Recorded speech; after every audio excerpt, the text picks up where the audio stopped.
Well, I hope you were able to check out the video that we posted last week about the Rossi model R92. This is a really nice sample that belongs to my friend Ryan.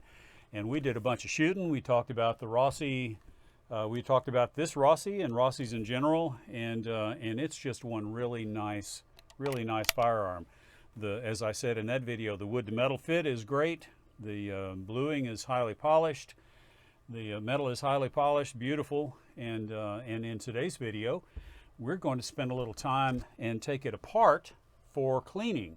We're not going to make any modifications in this video, nor are we going to add any parts or take any away. This is just for getting the R92 taken apart for a deep clean. So I hope you'll stick around.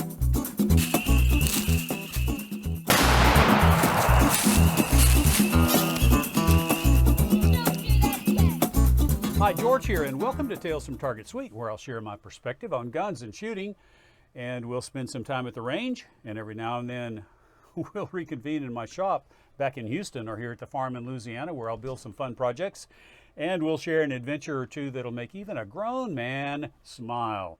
And in today's video, we're going to break into this Rossi R92 and get it taken apart for cleaning. Now, we're not going to make any modifications. We're not going to add any parts or take any away. And so this is just for disassembly for routine maintenance. And so I hope you'll stick around, and I'll show you some of the things that I struggle with on this particular sample of the Rossi R92. And so let's get started by taking out this one screw here on the stock, and we'll get the stock off.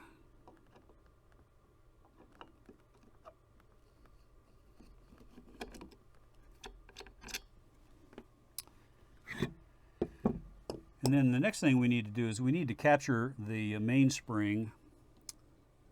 And so to do that, there is a hole, there's a little recess right here in this part of the lower tang. And when we pull, and there's a hole in the strut of the hammer.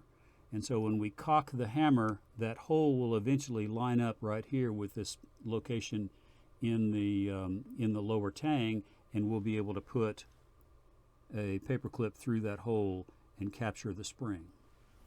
And so here's how it goes. We just get our paper clip started right there, and then we cock the hammer until the hole lines up. Now we've captured the hammer spring. Okay, first thing we're going to do is to take out the bolt, pin, plug, screw. Just a little pin, little screw, and it allows us to remove the bolt pin. And we do that by, we flip the rifle over, and we've got an access hole right here. We put a small punch in there, and we'll tap out that pin.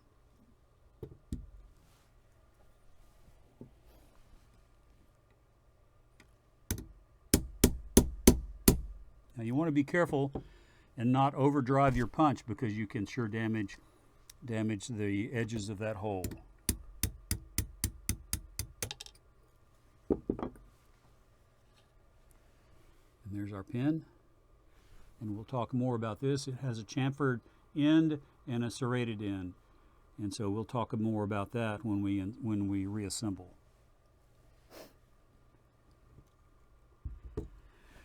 Now, at this point, some of the videos, you will see that they actually are able to remove the finger lever and the locking lugs through the bottom of the receiver at this point. And I tried that, and I tried that, and I tried that, and I was not able to get this assembly out without first removing the lower tang. And so that was one of the things that I saw. If you've spent any time on YouTube looking at disassembly videos, a lot of guys, they just take out this pin and they drop this out, the bolt comes out, and now they're able to clean their rifle. They have access to the breech end. They're able to clean their bore. They put it back together. Everything is fine. But in this case, on this particular rifle, the lower tang actually interferes with part of the locking lug, and it prevents the locking lugs from coming out. And so we have to remove the hammer screw and the lower tang in order to get the finger lever locking lug assembly, subassembly out.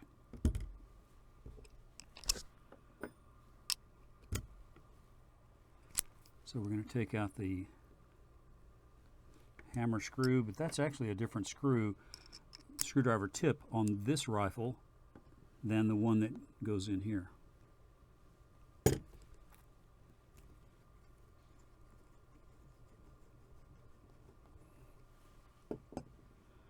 Now the hammer pushes up on the trigger, the sear on the trigger pushes up on the hammer, and so it puts tension on the hammer.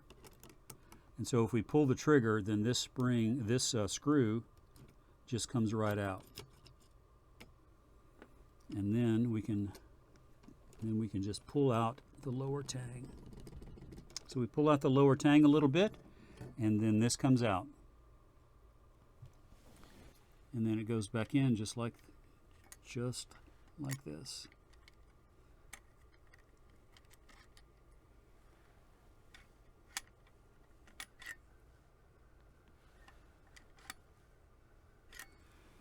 But I'll show you that here in just a minute, give you a closer look.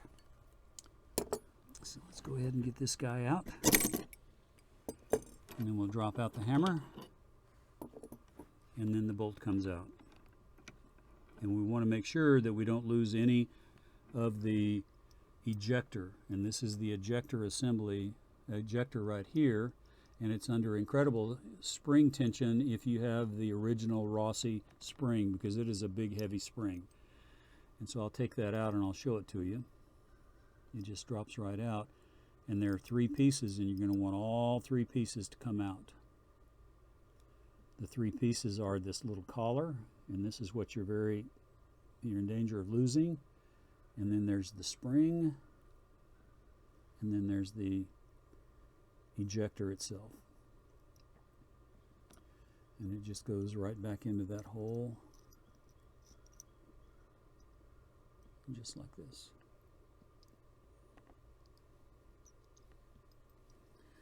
Okay, so at this point in the disassembly, you have access from the rear of your rifle to clean your bore through the breech. That saves wear and tear on the muzzle, so you're not running a cleaning rod in through the muzzle, and makes for easy cleaning. But let's talk about the reassembly process. And first thing I want to do is I'm going to take out the ejector just to make it easier.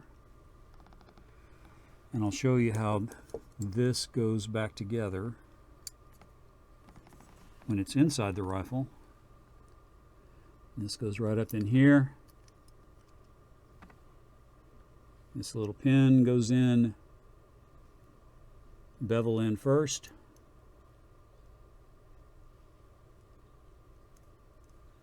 And then the locking lugs go right up into those notches in the bolt. And that's the way the Winchester 1892 works, and that's why it's such a strong action. And so getting this pin in would be really easy if it wasn't for the extractor. I'm sorry, the ejector. I keep saying extractor. The extractor is actually this hook right here, and this hook grabs the rim of the case like that, and it pulls on the rim of the case. That's the extractor. It extracts the bullet out of the cartridge, the empty case, out of the chamber. And then the ejector is what throws the case free of the rifle, the ejector. And so the ejector is the problem, because the standard Rossi ejector spring, this guy right in here, is a really, really stiff spring, and it makes everything about this Rossi difficult. It makes cycling the hand lever difficult, and it makes reassembling this rifle difficult. And so the way we solve that problem, and let's see, what else can I show you real quick before we do that. Well, now let's go ahead and install the bolt and the hand lever, and then I'll show you the remaining assembly process. So we're going to capture this underneath the extractor, and then I'll depress the ejector like that. We'll slide the bolt in to about right there, just so that the chamber captures and holds down this dummy round, which it is a dummy round, holds down the dummy round. Okay, so with the bolt in this position, and by the way, this comes apart. So if you take it apart for some reason, just when you reassemble, make sure that your locking lugs, the channels on the locking lugs, face the inside towards the finger lever. Okay, so you don't want to get them turned around like this.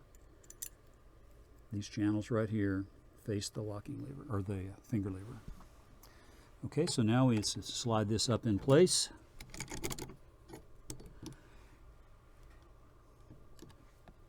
And now here's one of the hard parts for me for this particular Rossi, and I was never able to figure out exactly what was happening.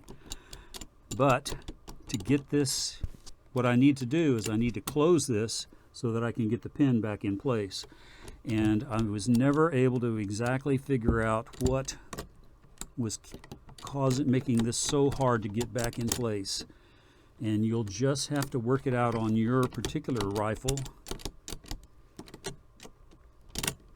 You'll just have to work it out on your particular rifle, and if this was mine, I would find out what makes that so difficult and fix it.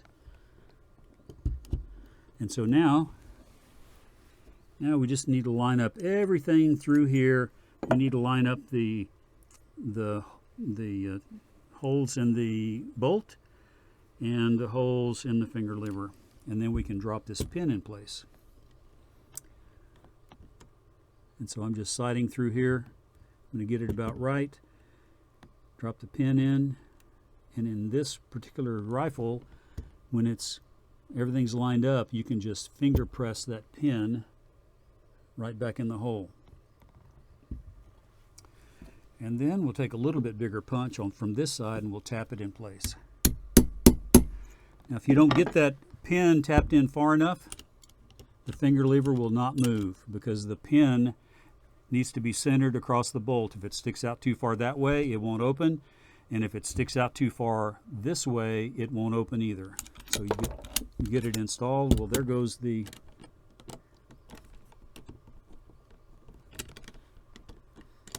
dummy round. Okay, now we'll put the hammer and the lower tang back in. And the problem with this is that the sear, the trigger, is under spring tension, and it prevents the hammer from the hole in the hammer from lining up with the hole in the lower tang. And so all I have to do is pull on the hammer, on the trigger, pull on the trigger, and then the hammer just drops right in there under no pressure. But if I let go of the hammer, or the trigger, it throws the hammer out.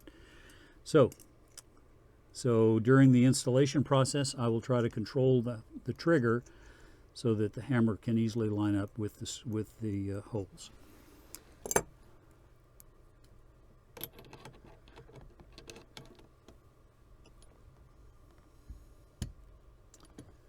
So we're going to get this guy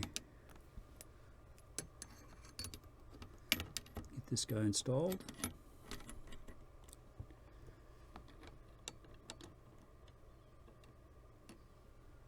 And then we'll take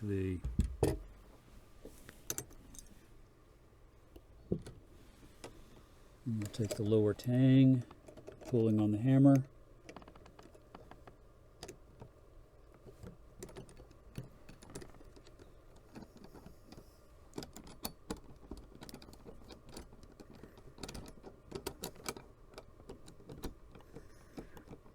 And I'm lining up the holes in the lower tang with the hammer screw.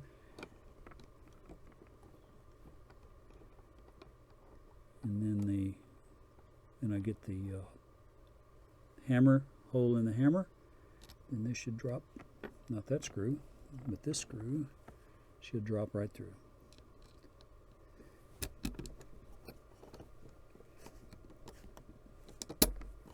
Just like that.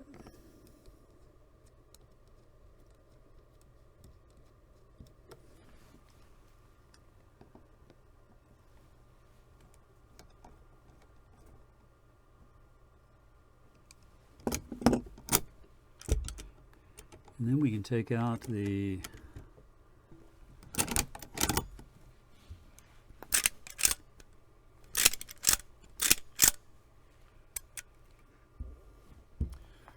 and so there it is.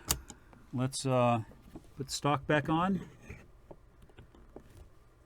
And there's one thing I do want to show you here, and this is kind of a shame, but in the manufacturing process they countersunk this hole way too much. And so if you screw this in all the way,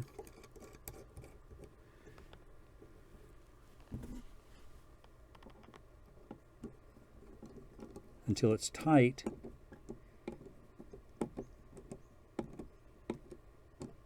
you can see that that screw is well recessed beyond where it should be, and this is sticking out too far.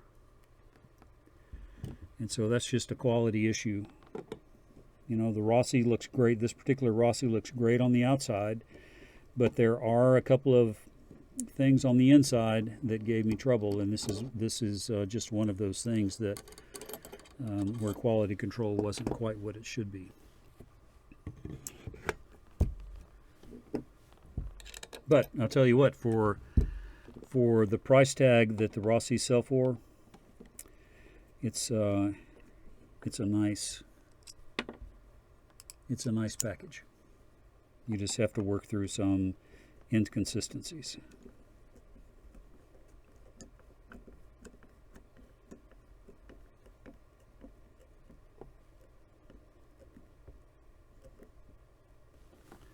Okay, we got that tight, and now you can see that screw is sticking out a little bit right there. And so I hope that was helpful. The things to look out for are the pin. You want to make sure when you're putting the pin back in that you don't overdrive or underdrive the pin as it goes through the bolt, because it will lock up the finger lever. If it's sticking out from either side, it will lock up the finger lever. And so that's one thing. And in this particular rifle, I could not pull the locking lugs out without removing, at least backing out the lower tang some. And in some rifles I've seen online, that's not an issue, but for this one it is.